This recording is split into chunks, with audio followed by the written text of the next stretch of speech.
Hi, I'm Bad. I'm Amateurs. And this week we watched Eraserhead. Eraserhead. Look at the man pull the lever. And what's over there? Look at the... Whoa, he's moving. What a body. What a face. Hey man, look at my knees. And the squid is watching you while you're looking on with a small head on the stage and you have to have sex with some old weasel man. I was gonna eat that. Ooh, at least they're outside of the body. Can I get some money for this head? I don't think so.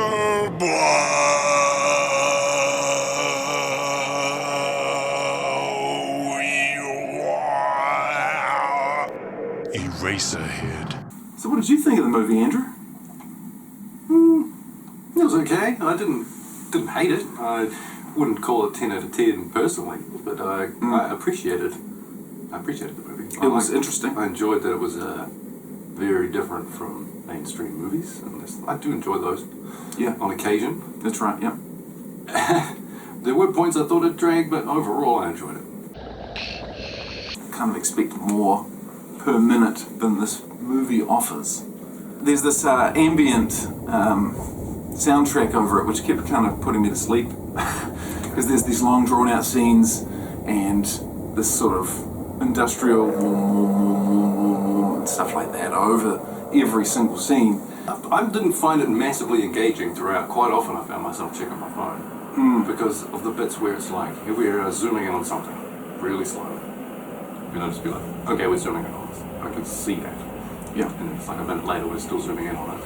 Very much a trick of the 70s. But it seems like unnecessary a lot of the time, but I guess all of that is meant to be pushing you towards that uneasiness about all of the situation. Like you've always got that low frequency thing going. I sort of took it myself as in this post-apocalypse, everyone's weird, like they've all been exposed to radiation or something, and everyone has this strange, like, you know, they have mutant children, for example, and then you got the old man who's all like, do you want to see my knees? Look at my knees! The wife is strange, the mother-in-law is also strange. The neighbour is strange. The neighbour is strange. And every conversation is awkward and badly acted. I thought the positives were his baby. Oh man. Grotesque. Awful. There's also a severed head, which was really well pulled off. Looked like the actor. Certainly was. And also the soundtrack. It may have been putting me to sleep, but it was also interesting. More interesting than just music or silence. It was this ambient thing, and it was a bit of a trailblazer for soundscape.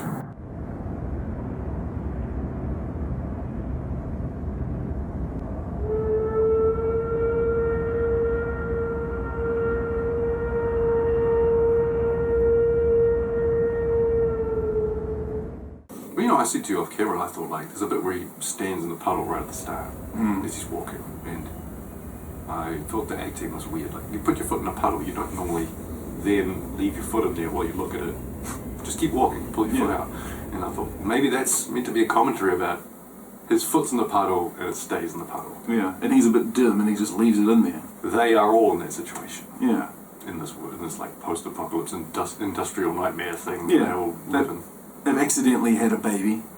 Not even a baby. They're not even sure it's a baby. That's what the hospital says. So yeah, nothing's going right for Henry. You'll be alright in a minute.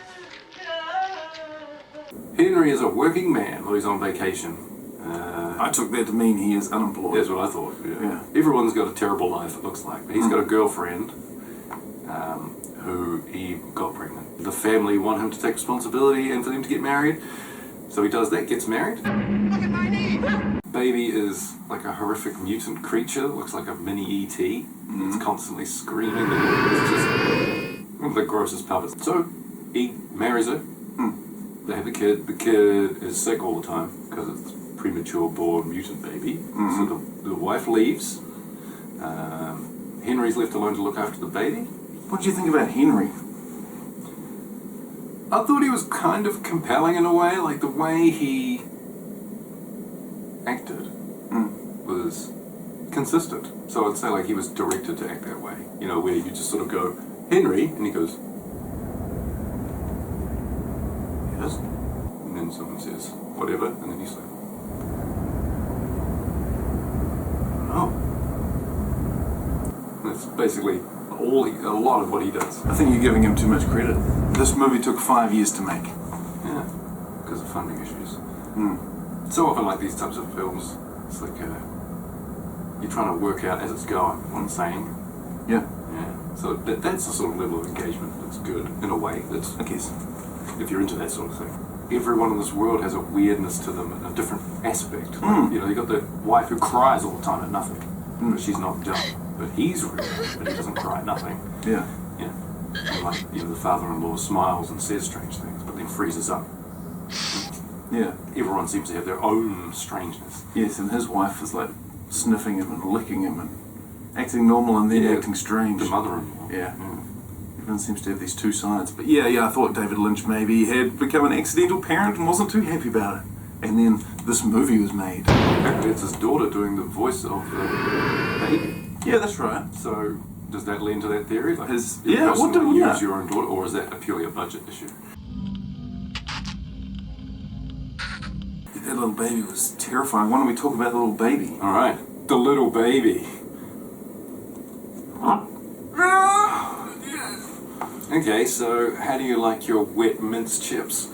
I like them to have a goat face. I like them to have their head go so The more sperm-like my babies are, the better. Yeah, so the baby is like, throughout the movie, it seems to be the main... The baby's the catalyst. Yeah, the main thrust of the movie is the baby.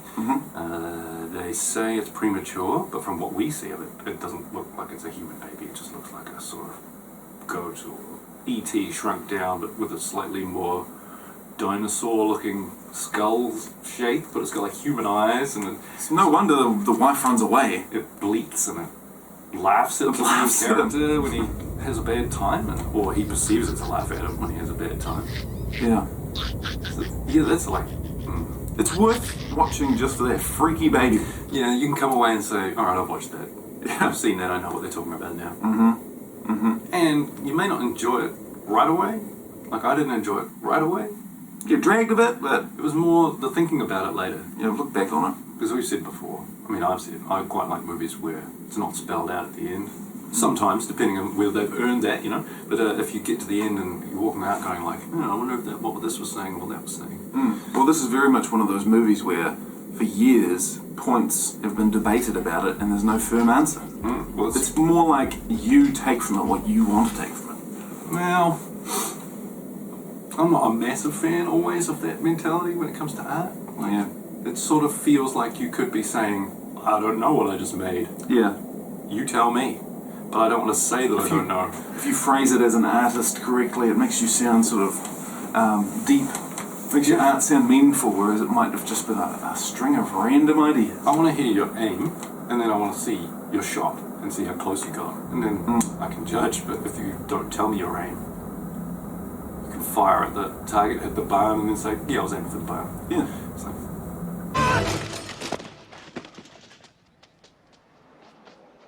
I meant to do that. Only cost 10 grand to make. yeah. So, Well, that's another thing too. If you're running out of budget, when someone's walking from A to B, make sure those walking scenes say like 50 seconds. Yeah. Because then you can fill out to your 90 minutes on a low budget, which you kind of have to cut slack when someone's doing it on no money and for passion, that sort of stuff. I didn't cut any slack for Neil Breen. I would say this was way ahead of Neil Breen in terms of like He took that trick to me. intellectual thinking. He took that trick where if you want a 90-minute movie, you have these 2-minute bursts of someone walking from way over there to way over there. Yeah, I would say Neil Breen is a very Lynchian director.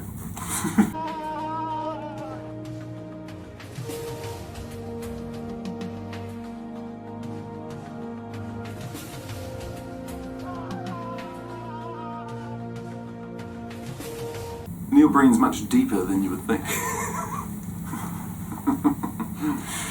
Is he? No, I'm not. Sorry, Neil. He just put a video out on YouTube. It's like the behind the scenes people have been asking me about my filmmaking technique. Yes, did he? Yeah. recently, like a month ago. So if you're into that, you could learn from a master filmmaker, Neil Breen. He's up on YouTube. He's got his own thing. People ask me, how do I make movies? I had the Academy ask me, why are you so awesome? Patty, why aren't you subscribing? Alright, there's a woman in The Radiator who sings about heaven. I've heard discussion that she's a representative of the idea you should kill yourself. Yeah. Or representative of the idea of hope. She certainly represents something. Well, yeah, he would lie down and he'd smile and he'd look at the heater. And then there'd be a little scene of someone dancing in the heater. He like stares into it and you see a little stage. The woman who's singing in there. Yeah. She has these weird, like, paper mache cheeks. Yeah, real weird cheeks. Yeah, and I took that to be like a bad prosthetic trying to make you look like Betty Boop, because Betty Boop sings on stage. Oh, the old school round head style. Yeah, and Betty Boop also, sings on stage with spotlight on just her and sings to men back in the cartoons, I seem to remember. Always Like, positive songs. She's a sort of a burlesque dancer. Yeah, and Okay. this was sort of like a like the songs weren't as interesting. Well, the songs cool, I quite liked it, but the dance was minimal, all that. But just I think the cheeks is what was selling that. It's sort of because she's a cartoon character. Yeah. So fantasy. And she's a fantasy that Henry likes. But yeah, I like that song. Yeah. In heaven, everything is fine. In heaven. In heaven, everything is fine. In heaven, everything is fine. In heaven. So if there was going to be a song that you listened to before you killed yourself, could be that one. Yeah, it is kind of weird. At the end, he's embracing her Yeah, and it's like saying in a it's, white light. and then there's like the ball that I take is like Henry. It's a hole in it. That egg thing, Yeah. planet thing. Yeah, Yeah. gets a hole in it after he merges with the heater lady. So I don't know if Henry killed himself, but What did you think of like the world? The way the world was presented as this. Did he do a good job of making you feel like this was an uncomfortable and horrible apocalypse yeah. to work and live in? Yeah, and I was impressed with the amount of scenes there are at the beginning of Henry walking to his house through what looks like abandoned New York. And that would not have been easy. His house was gross. The sound. The sound's a big part of The sound that was atmosphere. really fit the movie. It was also kind of gross. What they were wearing fitted. How they behaved. How they behaved. It was all a package that fit. Yeah. And it's almost like I wasn't meant to like this film. It's challenging you. It is. It And certainly is challenging you with that gross baby. Like, long drawn out scenes, Asking- awkward acting. ask anyone you know on the street. Would you want to hang out and just watch a gross mutant baby cry while it dies and then get sick and then watch its dad who's incompetent and have no idea what to do? You want to watch that? It sounds fun. If you put it that way, it doesn't sound very fun. No. And it wasn't exactly fun, but it had something to It it. was effective. And it was actually probably, for a first movie, very good. Yeah.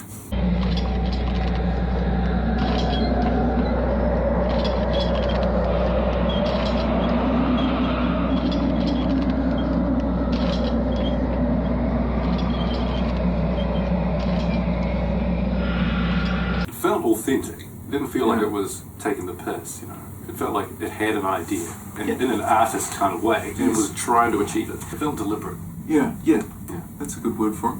Like, well, that's what I mean. Everything was. Put his foot in the puddle and hold it there. I don't think that's bad acting. I think it's deliberate. And so then he goes to his letterbox, and there's clearly no mail coming in this world, but he's like got his hand in this little pigeonhole, scraping around. Like, you can see there's no legs. Yeah. It's like it's awkwardly long. And then what happens is he gets in that elevator, and the elevator doors don't shut, and then there's like all these things in a row of like weird timing, off actions, uncomfortableness. Okay, well, maybe David Lynch has achieved what he was aiming to achieve, which was to create a movie that kind of rubs you up the wrong way in every respect. And because of that, it's memorable, it's unique, and I didn't like it. Some people would call this a horror/comedy, because there are a few attempts. Well, Yeah, I can imagine strange humour. some people laughing at that baby because it's Yeah. kind of ridiculous. It's just on the for me, just on the inside of the line that makes it real, and so Yeah. it's gross ass. But you could imagine it being like, well, that's clearly not a baby. It's just a thing, like a fake thing, and some people might see it that way. And if you see it that way, then the whole movie kind of falls down because you're Yeah. like, the whole thing is thrust by that thing that you don't believe. So it had to be good. So 10 points to the baby because it was good. The title of the movie is Eraserhead, and there's like one scene that lasts about 5 minutes that seems to relate to the title, and it doesn't seem to relate to anything else, unless you say that he's stupid. Eraserhead means he's stupid. Yes, he's stupid. Okay, cool. But seems like it should have been called Gross Alien Baby.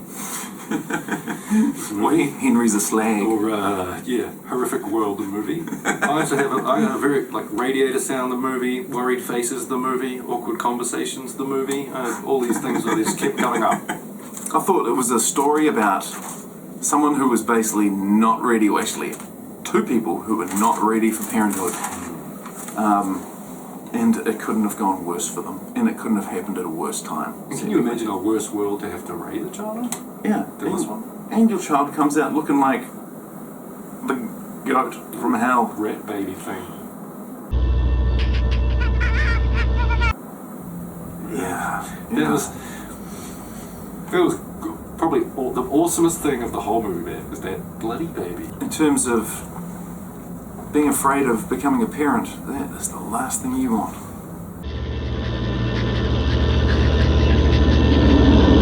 If you're looking for a bit of optimism, this isn't the one for you. Or if you're gonna get out there and spray around, be prepared to have a mutant baby. Be prepared for your partner to leave. I've also got on here Single Dad, the movie. And then you get a sort of ending where you say, okay, one of two things happened there, maybe three, and it's up to you to discuss. Choose your own which ending. one. I don't know. We want to discuss it because we'd kind of ruin the ending, but Now, I'm not saying watch this movie, man, but it's classic, it is a classic, and that's why we watched it. It's one of these cult classics that we hadn't seen. and we need to catch up on things we haven't seen. Totally amateur. We should have seen this one by now. What? Don't you wish though, like you'd never heard Dark Side of the Moon, and then you could hear it for the first time again? Yeah. We didn't watch Eraserhead until now, and all the people that love it have been like, oh, I wish I could see it for the first time again when I was in my 30s. And you may not like it, so you disagree, but Say you no can, dark you can see side. my point. Yeah, I can see your point. You can see your point. You can see the point! I don't know what to rate it. Well, I'm going to rate it out of 40 chocolate fingers. That's going to be the best thing we use. And yeah. also recommended by one of the viewers. Thanks very much. We are listening. And so we're going to go with that. Okay. For two reasons. There's 40 in a packet, and so, compared to like a 20 packet, that's like Fahrenheit versus Celsius. You can show more nuance. It's a big rating. This is what the comment said. And reason number two was that they're tasty. They are. They are. Tasty. I can't say I would recommend it to people because it's very specific. And disturbing. I'd probably give it about out of 40, 30, 30 Yeah. out of 40. Because even though I didn't necessarily massively enjoy it, I appreciated it. I don't know if does that make sense? Yeah, well, that was about the line I was going to go down. There are all these things happening in it, technically, visually, Artistically. that I can say I really appreciate the fact that this is not a rom-com, this is not a bog standard Stallone action film or something. Very original. Somebody trying something new and did well enough to insinuate themselves into making more movies, getting more money. Shut up!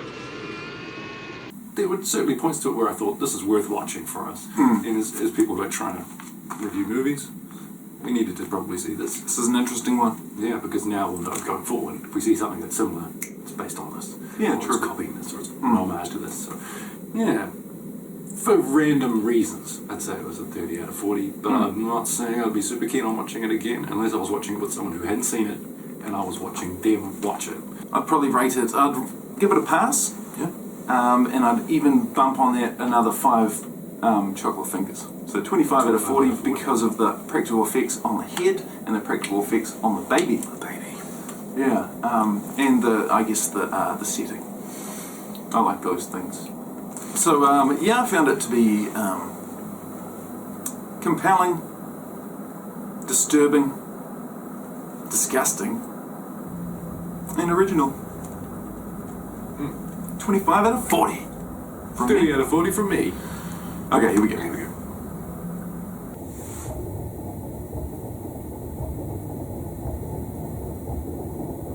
Ian? Yes.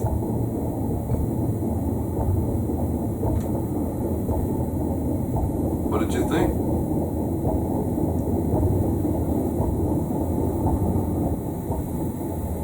What did I think? Yeah. Shut up!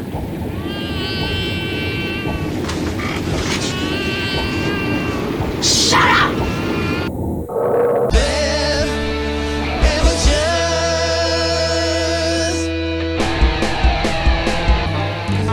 It's the bad, bad. It's the bad amateurs.